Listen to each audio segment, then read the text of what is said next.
Siyabavusela abazalwane egameni lenkosi nemsindisi wethu Jesu Kristu. Amen. Namhla ke tilishumi nambili kuyo inyanga yengomoni bomnyaka wamakhulu lamabili nemashumi lamabili nakunye kulusondvo lesithathu bebathandzekayo lebuta third Sunday ku-Advent. Siyanemukela ke bathandzekayo kwe-Cathedral yase All Saints leseMbabane eveni laseSwatini kuyo idiocese yeSwaziland lalapho siholwa khona ngudini wethu babe Advent Nhlanhla Dlamini.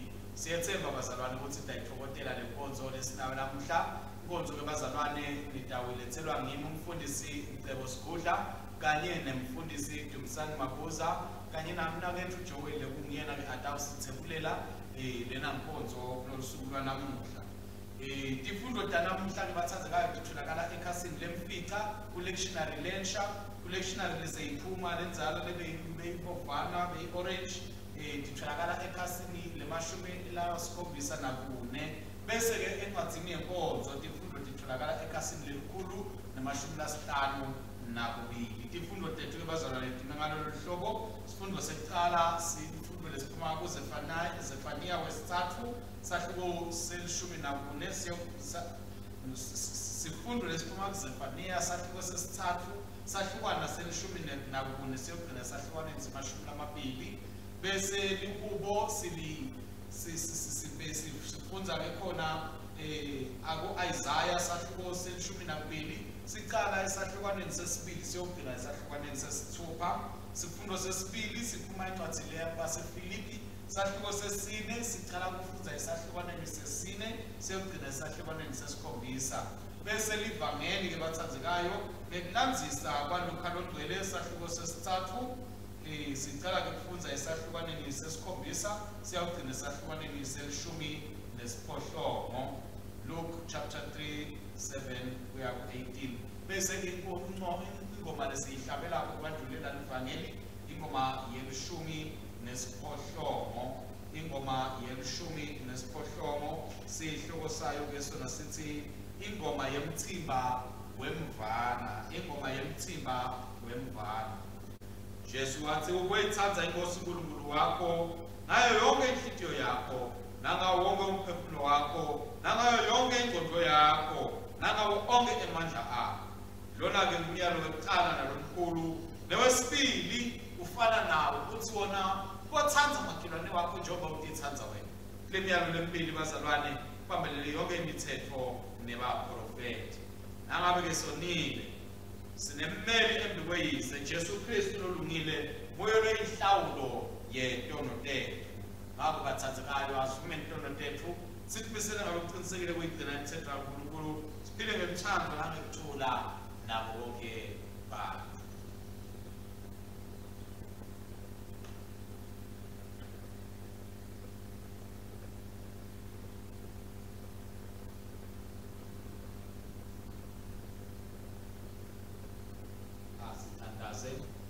uNkulunkulu somandla bakwethu losezulwini siyatithoba siyavuma ukuthi sonile kuwe kulicala lethu senile ngicabanga naye ukukhuluma nangekwenta nangakwendelo kufanele sikwendele ngenxa indodana yakho Kristu Nkosi yethu sithethelele bonke lesikwenzile sende sikhonde ngehamba lokusha kudethile igama lakho Yesu.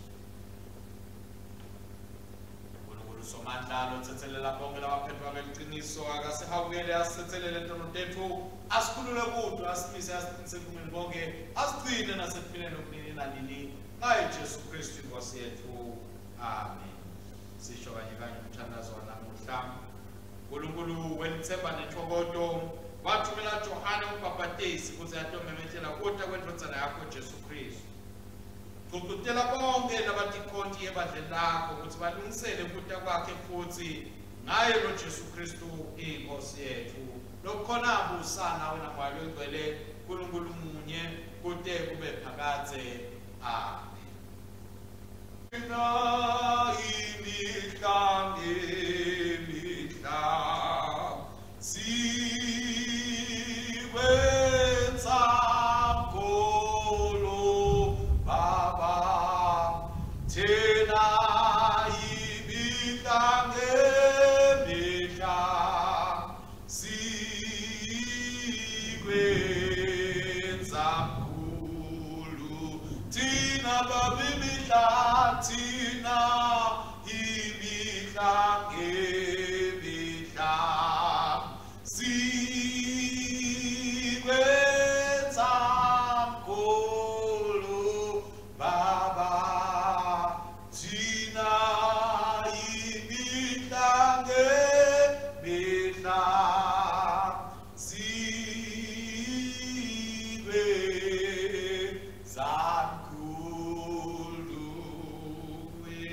Siyababingelela abazalwane egameni lenkosi nemsindisi wethu Jesu Kristu. Amen. Namhlanje bathandzekayo ukuthi sonto lesithathu lekuta tilishumi nakubili kwenyanga yeNgongoni umnyaka wama-2021. Tifundvo ke bathandzekayo tanamuhla lesibenato sifundo sekucala siphuma encwadzini yaZefaniya sahluko sesithathu lenkubo sasebenzisa Isaiah sahluko selishumi nakubili. Sifundo sesibili sasithola encwadzini yasevangelini yabaseFilipi sahluko sesine. Livangeli ke sathola lelilandiswa nguLuka londwele sahluko sesithathu. Sihloko ke bazalwane sithi kuba nesiphinzi sekumemetela ukuthi uyabuya. Kuba nesiphinzi sekumemetela ukuthi uyabuya. Leli bazalwane lisonto lesithathu kuwo emasonto ekuda kupheze futhi kube iviki lesithathu kiwo emaviki ekuda.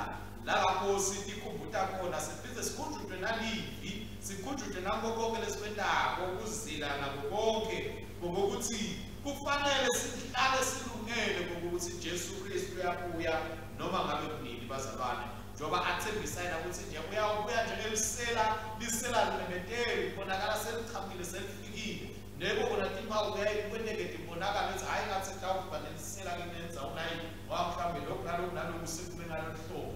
Kodwa lokungateki ukuthi ngiluphi isikhathi nenkolo ukuthi ke Jesu asihlalele njalo silungele bazalwane ukuze singatholakali sikulaba sebele ngaphandle nasefika yena ate ukubela ibandla lakhe. Kuleli viki ke bathandzekayo siyakuthanda ukuthi sibe bantu labadlulisa indzaba letinhle naletimnanzi ukuthi Jesu Kristu uyabuya. Nokuthi singadingi ukudlulisa nanathi sizidle ngato tibe nekhathi empilweni yethu sibathi kumqoka ngokuthi kubuya kwaJesu kusho ini bathandzekayo. Sibona lokho ke nasibuka indzaba yaJohane nakamemethela Johane ngokuthi bantu kufanele ngokuthi baphendvuke nakayeta inkonzo yakhe akhuluma nebantu baka-Israyeli. Njoba nathi nje silibandla abathandzekayo sibitiwe ngokuthi bantu sibabide ngokuthi atiguqulwe impilo kude ngokuthi sitoba nemandla lavela ekhaya ekumelana nato tonke tingcinamba letifika kunempilo ikakhulu tingcinamba letibhekene nekukholwa kwethu ngokuthi asihlaseliswe ngendlela leniyo ngokuthi sihlale njalo silungele ngokuthi Jesu Kristu uyabuya. Le nshumayelo bazalwane siyayibona ukuthi iyakhela kule nshumayelo yaleli liphelile lona-ke lalapho besivele ngesikuthathwa kokuthi singithi lababitiwe babitelwa kokuthi siyokumemetela tindzaba taKristu. Ngithi lesibitiwe sametela ukuthi siyokumemetela Kristu uyinkosi uyabusa. Ngakho-ke bazalwane njengoba yena sifundzile eviki eliphelile wethembisa ukuthi utawutalwa emhlabeni wefika, wethembisa ukuthi utawufa esiphambanweni wafa, wethembisa ukuthi utawuvuka ngelanga lesithathu wavuka, wethembisa ukuthi uyawube usuyanyuka unyukela ezulwini nembala wenyuka, wethembisa ukuthi utawubuya masinyane. Solo silindile ke bazalwane ukuthi abuye masinyane wakhe akafanani namasinyane wethu, kodwa lesikwatiko ukuthi ekugcineni kwako konke uyawubuya. Akasitholi ke bazalwane sithi sihleli simlindzele ukuthi nangu uyeta umehluleli wethu, nangu uyeta nongumesaya wethu.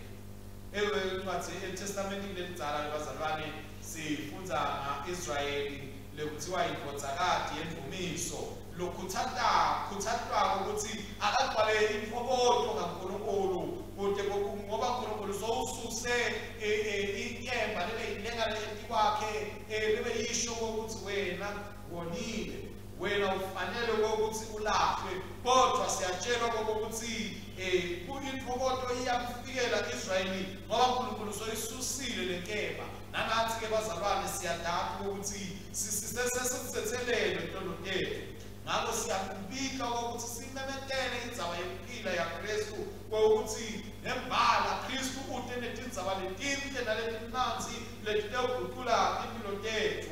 Kufanele ukuthi sivume ngoba kuta kwaKristu bazalwane kutele ukuthi umuntu atawubuyisana naNkulunkulu. Umuntu ke nakangati kuNkulunkulu usahleli etindzabeni letimbi, usahleli etindzabeni letibuhlungu. Thina bazalwane siphethe tindzaba letimnanzi ukuthi umuntu uyahlala aphile uNkulunkulu, atinte athokoze uNkulunkulu, abe nekujabula lokukhulu lokumangalisako. Siyatshelwa ke bazalwane ukuthi nanathi sisamemetela leti tindzaba, asimemetele leti tindzaba bazalwane ngenhliziyo lethokozako nalijabulako, ngoba siyathi ukuthi laba simemetela khona asihambi sodwa, kodwa sina uNkulunkulu moya longcwele lohamba nathi. Sitawuyihamba le ndlela singesabi, sitawumkhonza uNkulunkulu singesabi, sitawuphakamisa uNkulunkulu singesabi bazalwane, ngoba sisibantu lesebati ukuthi sesiphendukile, sakhiwa titselo letinsha, sentiwa tidalo letinsha, sabitelwa ukuthi siphume kumnyameni noma ngabe impilo ivivinya kukholwa kwethu, kodwa sibitelwa ukuthi sihlale lokho kukholwa, sinethembe simkhonze uNkulunkulu ngoba muhle. Siyabona ke bazalwane incwadi ya-Isaya yona libe seyithatha sikhala salo ihubo lanamuhla.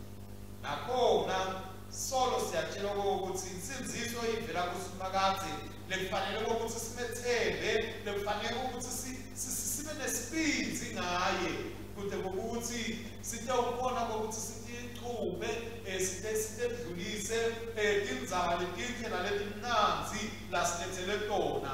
Angeke ke bazalwane bese sesibabantu labesabako sisabe live kanti siphethele okumnanzi, ngoba siyathi wonke umuntu uyakufuna lokumnanzi. Kumele nje ukuthi siphakamise uNkulunkulu, siphakamise lokho lokuhle nalokumnanzi, lokuthi indzaba tekubuya kwaKristu, lokuthi indzaba tekubusa kwaKristu, yena lobuya atolandza ibandla lakhe lelikumakoti wakhe, lekufanele njalo lihlale litilungele. Nasifundza abazalwane isifundo sesibili lesiphuma eTestamentini lelisha, siyatshelwa nakhona ukuthi Pawula jabulani, thokozani, futhi ngiyakusho ukuthi thokozani bathandzekayo eNkosini. Siyabonga uNkulunkulu losipela timo letinhle, siyabonga uNkulunkulu lothi asingabi nekwesaba, kodwa akube nekuthokoza nekulangatelela lokubuya kwayo iNkosi yethu Jesu Kristu. Sisabukile, sisakulangatelele, sibitele ukuthi bana nathi bathandzekayo, asibe bantu abaguqukako, asibe bantu etimpilo tabo letehlukako, kuze ukuthi libive litawubona ngathi ukuthi nembala silethe tindzaba letinhle, futhi siyatikholwa letindzaba letinhle lesitilethile, ngoba siyathi ukuthi tikuphile. Evangelini leliviki eliphelile bazalwane sakhunjulwa noma safunza indlela Johane uMbhapatisi la bekahamba ngayo amubikela indzaba yaJesu Kristu, athi phendukani umbuso wezulu uzosonzela. Namuhla abantu siyatshelwa ukuthi babe sisebayeda beta kuye ngenxa yokuthi bevele tindzaba bathi sitekele ujongani ukuthi asiphenduke yini lekufanele siyele empilweni tethu. Siyatshelwa ke bazalwane ukuthi wakhuluma nabo uJohane wabatshela ukuthi abayekele ukuqwaya abantu, abatshela Johane ukuthi abayekele kwenta tintfo letimbi, abafune kwenta lokuhle lokutawudukiza kuphakamise uNkulunkulu, kuphakamise simakazi. Ngakho-ke nathi bazalwane siyakhunjulwa ukuthi asiguqulele umhlaba lesikiwo kude kokuthi sibe bantu labaguqulelwe Kristu, sibe bantu labalungele kuya kwaKristu, sibe bantu labalungele ukuthi siyawukhonza simdumise ngamoya naleqiniso ngoba yena asetela lokuhle nalokutusekayo. Ngeke ke bazalwane size simemukele Kristu abe nekhathi empilweni tethu, kodwa bese sesiphinde futhi sichubeka siphila impilo ngendlela yakudzala. Kuyafuneka nje bazalwane ukuthi kube nemehluko lotawubonakala ukuthi nembala abantu baNkulunkulu bayayidlala indzaba yokuthi uyabuya Kristu. Ngakho bahleli batimisela kiyo, batimisela ngayo, bakhala bamemeda ukuthi Nkosi yiba nemusa diweni endlelayo. Ngeke ke bazalwane size semukele Kristu bese asisaguquki. Ngeke sibe live litawuti memeda ukuthi live lelipulpit ya Afrika, kodwa sibe setatiko lisatiko ukuthi uNkulunkulu tiyamgcanula ngoba tiphakamisa labanye boNkulunkulu netithiko.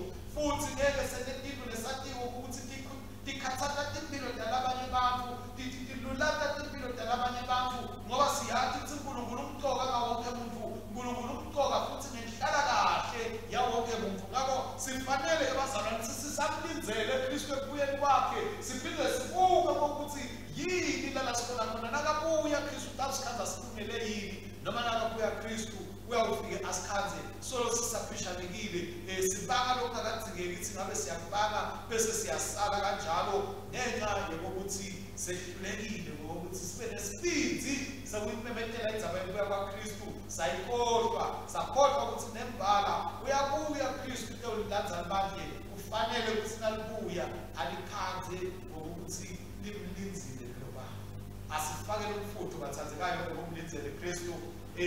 Sinemhlaba lesifuna kuphila kiwo lomele ukuthi ufundziswe ngaKristu, ubone ngaKristu, ubone lokukhulu nalokumangalisako ngemsebenzi waKristu kubo bantfu bakhe lalele kutewubahlele. Asifuneni ke bazalwane ngokuthi sitihlalise kuKristu, sitenye sibe kuKristu, sibone impilo tethu tiguquka tifananiswa nempilo kaKristu, kude sitawuphuma ngesibindi simemetele ukuthi uyabuya Kristu. Ngoba bazalwane naside lesibindi lesitawumemetela ngaso kutawube kusho ukuthi nathi sisengalungeli ukubuya kwaKristu, nasisengalungeli ukubuya. Ngeke ke simemetele sitshele umhlaba ukuthi Jesu Kristu uyabuya, kanti siyathi ukuthi nakabuya sitawusala, sitawukhala kumemetela nasisathi ukuthi nembala nathi ngeke sisale, kodwa sitawuhamba nawo. Kwangathi ke uNkulunkulu bazalwane angaba nathi, asisite kuleli viki siqhubeke simemetele ukuthi uyeka Jesu, uyeka masinyane, iyabuya inkosi tewulandza labanye bayo. Kwangathi besingatholakala singceni yabo labo labatawulandwa inkosi yethu Jesu Kristu. Egameni leNkulunkulu uYesu nenkotsana namalo egcwele ngiyakhuleka, ngiyashumayela manje naphakade. Amen.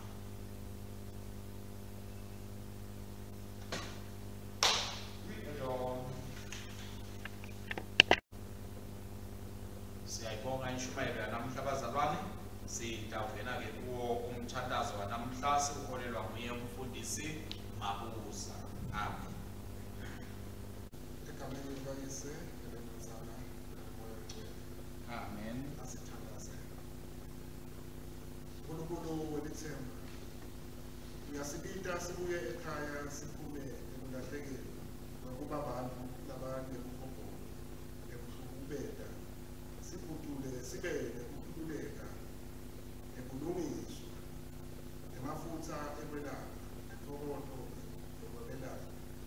Sende sigcine ukuthi sihlanganyele kanye nawe emsebenzini wakho, sibe bangani betihambi nalabakhululekile, sibe bangani balabo labatswayayo ngolabanye, sibe kuthokota kwalabo letinhliziyo tabo tiphukile. Nkosi nomusa wakho, Yiva kuthandaza kwethu. Babe losezulwini, wakhulula indlodzakati yaseSiyoni etitseletayo, wasusa bonke ukulahla nelicala kwabo. Abantu bakho nesihawu lapho bahluphekela libito laJesu Kristu. Baphe ukuhlakanipha lapho bagcizelelwa ukuthi bente lokungasile. Uhlangabetane nezizimo zabo lapho bemucwa khona. Ubaphe isibindi nabasetshenziswa nemandla lapho bahluphekwa kude kube isikhathi lapho ubakhulula khona. Bagcine njalo nelithemba lelithokozisayo lekuthi utawubuyisela konke okulahlekile ngaloko longeke kude kuthathe Nkosi nemusa wakho. Yiva ukuthandaza kwethu. uNkulunkulu uSomandla njengoba wake wathumela abedlulela Jesu nemlayelo ukuthi balungiselele indlela yabo. Ngakho-ke gcinisa bonke abafundisi nalabasebenzela ibandla basasita ligama lakhe lelisethisayo. Vula tindlebe tabo bonke labalivayo ukuthi bathokoze, baphenduke, bakholwe ngokucina. Khona nalokukhethelwe kubekwa esikhundleni sebubhishophu kusenziwa amalungiselelo enkonzo yokumbeka. Nkosi nomusa wakho. Yiva ukuthandaza kwethu. Wena lokha tikho tonke letihle, buka yonke imindeni yabantu bakho, niketa labanesidumo labo labatawuba ibatisi. Qinise tibopho letihlanganisa imishado, uphele abatali emandla ukuthi bakhulise abantwana babo ngeluthando nangemkholo. Yipha emakhaya ethu ukuthi abe tindzawo tekujabula, ucabangisise, uthokoza, uthula nekuthandaza. Nkosi nomusa wakho. Yiva ukuthandaza kwethu. Nkosi, wakhulula lababoshiwe, khumbula labo labasetilongweni ngenxa yemisebenzi yabo engalungi. Ubaphe ukuthi bakhululwe elugebeni lesono, bemukele imiphumela yekona kwabo, bafunze ukuphila ngalokungiko nangekuthula ntela babo. Khumbula bonke lababoshwe ngalokungasiyo, letha ukukhululeka kwabo ngekwentsandvo yabo. Ubagcine ngemsana ngesibindi sekwazi ukuthi uyakwati lokuliciniso nalokulungile. Nkosi nomusa wakho. Yiva ukuthandaza kwethu. Babe losezulwini, indodana yakho yaba inyama ngelapha bonke labagulayo kuto tonke tifo nebuhlungu. Akhombisa amandla akhe asifake nesibonakaliso selekusasa lapho atovusa khona ngelusuku lekugcina. Iba nemusa etikwabo labatsinga kukhululwa ebandleni lethu basemendelini yethu. Aphilise ngekwesikhathi sabo nangentsandvo yabo. Ubagcine ngesibindi sekuthi bakhulula abantu bakho kuko konke kuhlushwa ekuvusweni kwendalo yonke. Nkosi nomusa wakho. Yiva ukuthandaza kwethu. Nkosi uNkulunkulu, indodana yomuntu yedwa idla inatha nentolo kude imemedele umbuso wakho. Abemukela kuwo ngokuthethelelwa kwentolo. Asasimema sibantu labaphendukako kulo mkhosi ngalolo suku. Khani labo labahlanganyela ukudiba nengadi yakhe ukuthi bafanele, balungele ngalokuphelele, bakholwe lamazwi lonikelwe nale yophiselwe nini kude kuthethelelwe intolo. Nkosi nomusa wakho. Simakadze walabasekuhambeni nalabalahlekile, wethembisa ukubuyiswana nokugcwaliswa ngemandla kwaJesu Kristu. Siphe lukholo lokuphila ngentokozo, sigcine tethembiso takho, sisalandzela nekulangatelela nelusuku lapho titawufezwa khona ngokubuya kwendodana yakho Jesu Kristu kude umhlaba wonke ubone. Nkosi nomusa wakho. yiva ukuthandaza kwethu uNkulunkulu wethu okukhulu nemvumiso. Gcinisa lamabuthakathaka, ucebise nabampofu. Uphele ithemba kulabo labaphila ngekusasa. Buka izimoteli namuhla. Uselesike ngokubonga ukuthi siphiwe indzaba letinhle lesizizwe. Sigcine sethembekile emkhondeni. Kude kube inkosi Jesu lophila abusa phakathe naphakathe. amen sikhuleka kanye kanye sithi babeni kaThixo emandla sithinikela kuwe ngaJesu Kristu Nkosi yethu kwesibe ngomhlatshelo lophilako thumele eveni ngemandla mawakho logcwele sihambe sisebenzele emthumone ebukhosi bakho.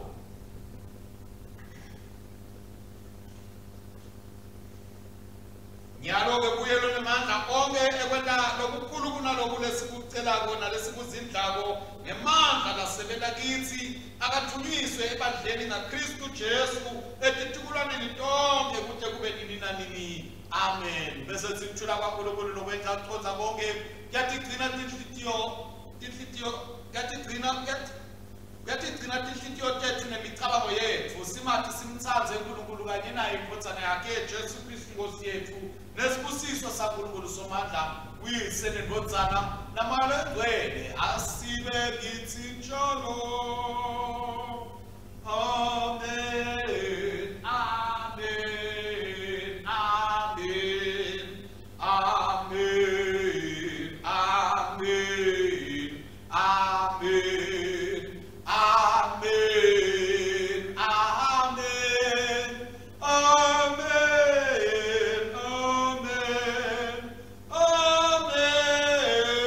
Amen. Amen. Amen. Siyabonga kakhulu bathandzekayo ngokuthi sibambisane kule nkonzo simkhonde simdumise simakathe sisakhumbuthwa simkhunjutwa kona ngokuthi Jesu Kristu inkosi yethu lebusako futhi inkosi yethu lebuyako asihlale njalo silungele ukuthi nayibuya isikhathi silungele. Siyabonga ke bathandzekayo sidada uqhubeka nabo ukunilethela leti nkonzo ngawo udondomshini nabo mabona kudze ngenxa yokuthi siyabona nangaphandle ukuthi sifo samahazane Inze sibuyile ngemandla siyethemba lebazalwane ukuthi labo labangeke bakhona mhlawumbe kuvele esontweni nalabantawutiva bangathokoti kahle ngekuvela esontweni ngenxa yokuthi abafuni ukuthi betake lesifo sitawuqhubeka nekwavetela tinkonzo. Nanathi bazalwane asiqhubeke leti nkonzo sidanzisele kulabanye sibatshele babukele khona nanabo labakhona khona batewukutsatheka batewukwakheka libandla laKristu lihlale lilungele ukuthi nakabuya alikhanze linjalo lilungile ate ufike alithathe ahamba ayobusa nalo indlu laphakathi. Siyabonga kakhulu bazalwane kwathi uNkulunkulu angaba nani nonke. Amen.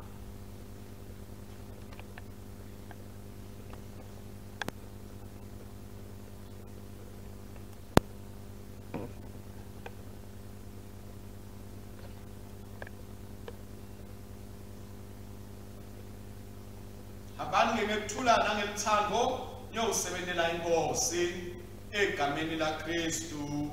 Amen.